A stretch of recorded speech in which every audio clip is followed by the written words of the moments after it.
ಹೆಮ್ಮೆಯ ಪಡೆದ ಹೊಯ್ಸಳ ವಂಶ ಹುಟ್ಟಿದ ಕಥೆಯನ್ನ ನಾಡನ್ನು ಕಟ್ಟಿದ ಕಥೆಯನ್ನ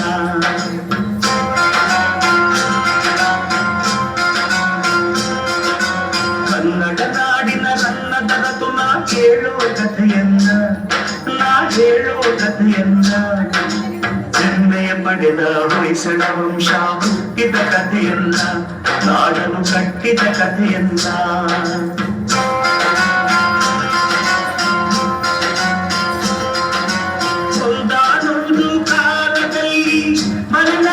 ಮಡಿಲಿನಲ್ಲಿ ಅಂಗಡಿ ಮೂಡಿತ್ತು ಊರಿಗೆ ಚೆಲುವಿನ ಕಡೆಯಿತ್ತು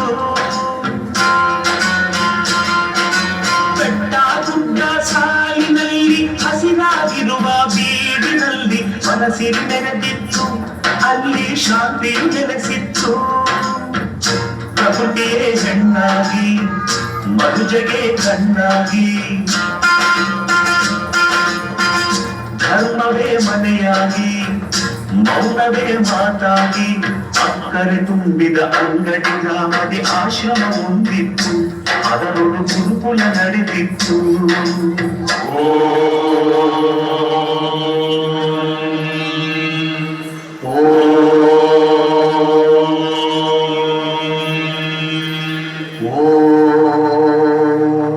ಬ್ರಹ್ಮಾನಂದ ಓಂಕಾರ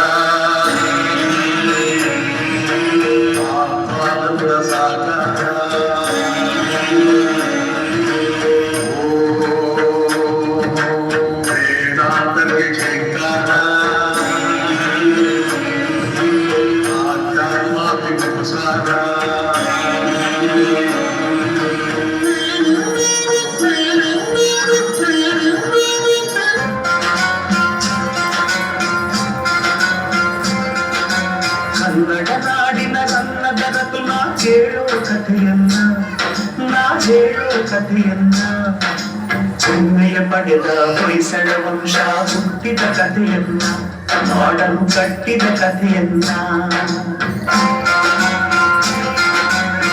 ವೃಕ್ಷರಾಶಿ ಸೆರಳಿನಲ್ಲಿ ಸುದತ್ತಾಚಾರ್ಯರ ಸನ್ನಿಧಿಯಲ್ಲಿ ಪ್ರವಚನ ಸಾಗಿತ್ತು ಧರ್ಮದ ಪ್ರವಚನ ಸಾಗಿತ್ತು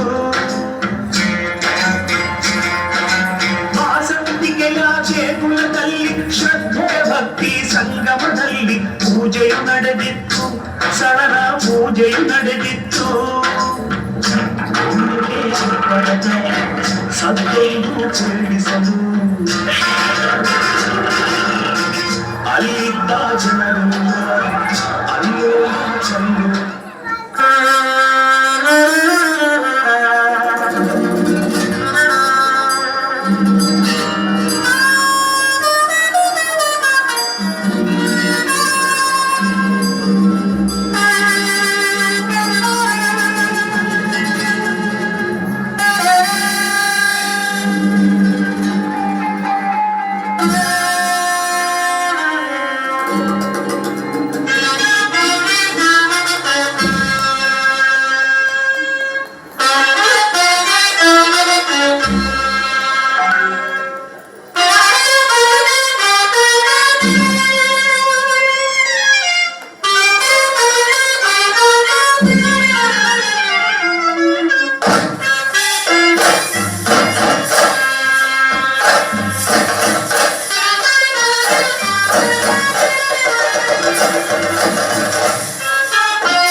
ಆಜ್ಞೆಯು ಮೊಳಗಿತ್ತು ಗುರುಗಳ ಆಜ್ಞೆಯು ಮೊಳಗಿತ್ತು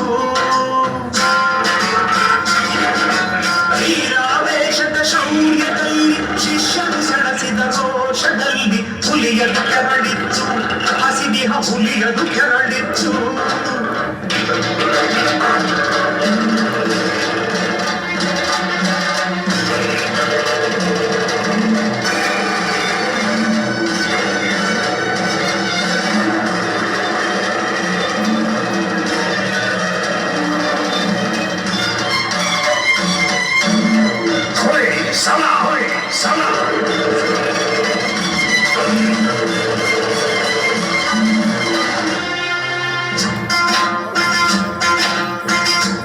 ಧೈರ್ಯದಿ ಹೋರಾಡಿ ಗೆದ್ದನು ಮುಂದಾಗಿ ಊರಿನ ವೀರನ ಮೆಚ್ಚುತ್ತ ಜನತೆ ಸಣನನ್ನು ಹರಸಿತ್ತು ಕೆಚ್ಚದ ಸಣನನ್ನು ಹರಸಿತ್ತು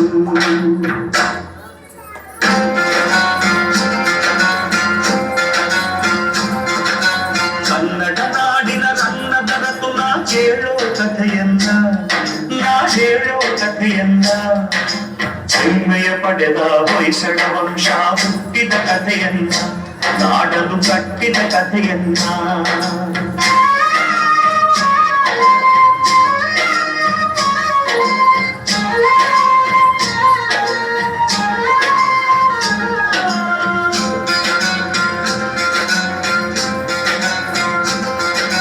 ಹುಲಿಯನು ಕೊಂದ ವೀರನನ್ನು ಗುರುಗಳು ಆಗ ಹರಸಿರಲು ಕಟ್ಟಿದ ಸಳನು ರಾಜ್ಯವನ್ನು ಅನುಪಮ ಹೊಯ್ಸಳ ರಾಜ್ಯವನ್ನು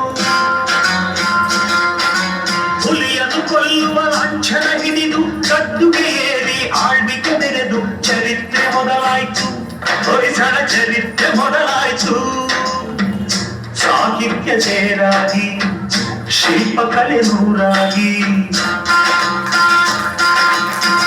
ಸಂಗೀತ ಕೊನಲಾಗಿ ಸಂಸ್ಕೃತಿ ಚೌರಾಗಿ ವೈಭವ ಸಾರುವ ಹೊಯ್ಸಳ ವಂಶ ನಾಡನ್ನು ಬೆಳಗಿತ್ತು ಕನ್ನಡ ನಾಡನ್ನು ಬೆಳಗಿತ್ತು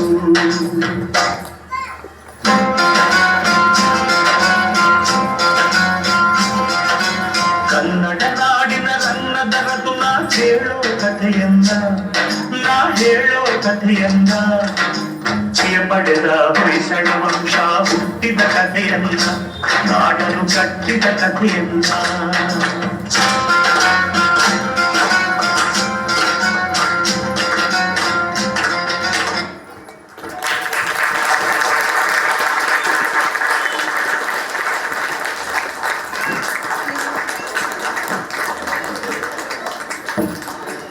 ಹೇಗಿತ್ತು performance?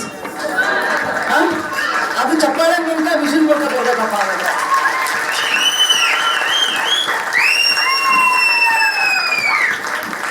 Thank you so much. ಅಷ್ಟು ಸಣ್ಣ ಮಕ್ಕಳ ಕೈಯಲ್ಲಿ ಈ ಥರ ದೃಶ್ಯ ಕಾವ್ಯ ಮಾಡಿಸೋದು ಅಷ್ಟು ಸುಲಭ ಅಲ್ಲ. ಆಲ್ ಕ್ರೆಡಿಟ್ ಗೋಸ್ ಟು ನಮ್ಮ ಸೀನಿಯರ್ ಟೀಚರ್ ಜ್ಯೋತಿ ಅವ್ರಿಗೆ. Thank you so much. Congratulations. It was a super duper hit ಅಲ್ವಾ?